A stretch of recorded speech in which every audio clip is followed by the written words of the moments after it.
Bonjour à tous, on commence cette revue de presse en France avec la une de l'équipe qui revient sur le match de clôture de la 36e journée de Ligue 1. Et c'est un coup de tonnerre qui a résonné en Bretagne hier soir puisque le PSG a concédé le match nul 1 partout sur la pelouse du Stade Rennais. Une très mauvaise opération pour les Parisiens dans la course au titre. Paris perd le Nord, résume le quotidien sportif qui voit 2 points décisifs perdus. Même constat du côté du Parisien qui estime que le titre s'éloigne pour le club de la capitale. En revanche, le point précieux arraché par les Bretons est ultra important pour le Stade Rennais qui s'accroche à ses espoirs d'Europe comme l'indique Ouest France sur sa une ce matin. Et celui qui a fait la bonne opération du week-end, c'est bien évidemment le LOSC qui s'est imposé face à Lens vendredi soir. Pour la voie des sports, la route est dégagée. En effet, si les Lillois gagnent leurs 2 derniers matchs, ils seront sacrés champions de France.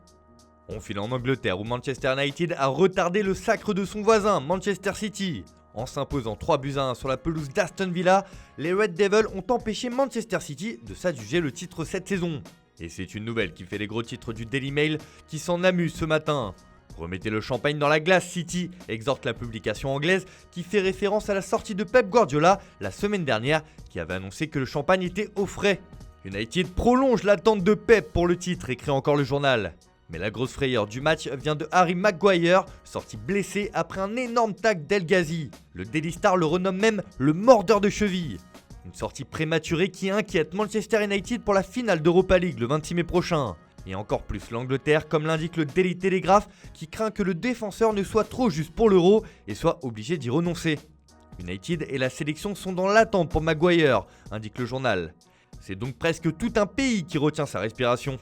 On prend la direction de l'Espagne où un autre choc se jouait hier soir entre le Real Madrid et le Séville FC. Alors que l'Atlético de Madrid et le FC Barcelone ont partagé les points samedi après-midi, le Real avait une occasion en or de revenir à hauteur des Colchoneros. Sauf que là aussi, ce choc s'est soldé sur un nul de partout. Comme le résume As dans son édition du jour, Madrid perd la main. Surtout, il y a eu des décisions arbitrales contestées qui font polémique ce matin. Le VAR a accordé un pénalty contesté à Séville et a annulé celui commis sur Benzema. Des faits de jeu qui ont provoqué la grosse colère de Zinedine Zidane après la rencontre. Oui, je suis très énervé, il faut m'expliquer la règle des pénaltys, c'est tout. J'ai parlé avec l'arbitre, il m'a donné une explication et voilà. Je n'aime pas parler des arbitres, mais aujourd'hui, la sensation n'est pas bonne, a déclaré l'entraîneur français.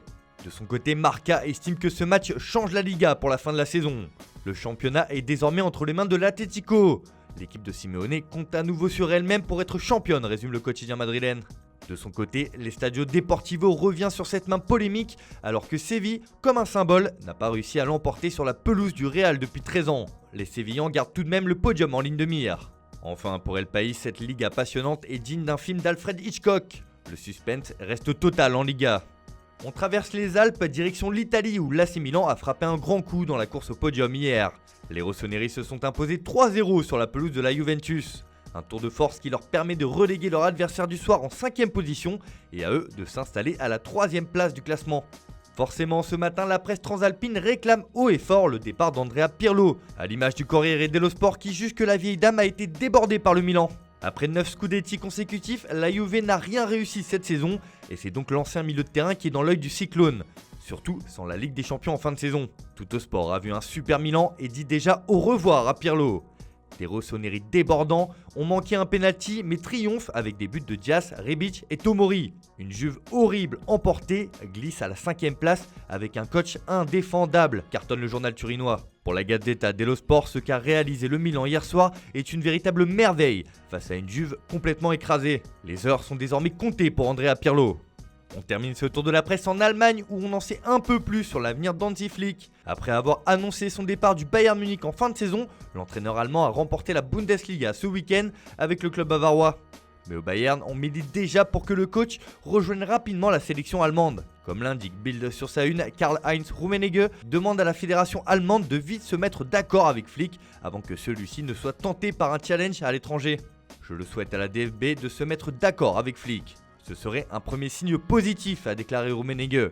On ne peut que recommander d'urgence à la fédération de clarifier cette question le plus rapidement possible, parce que ce serait un drame si Andy partait à l'étranger. En raison de son succès au Bayern, il y est très demandé. L'Allemagne doit faire vite pour ne pas laisser filer son futur sélectionneur. Voilà, c'est tout pour aujourd'hui, bonne journée à tous, on se retrouve dès demain pour une nouvelle vidéo sur Foot Mercato.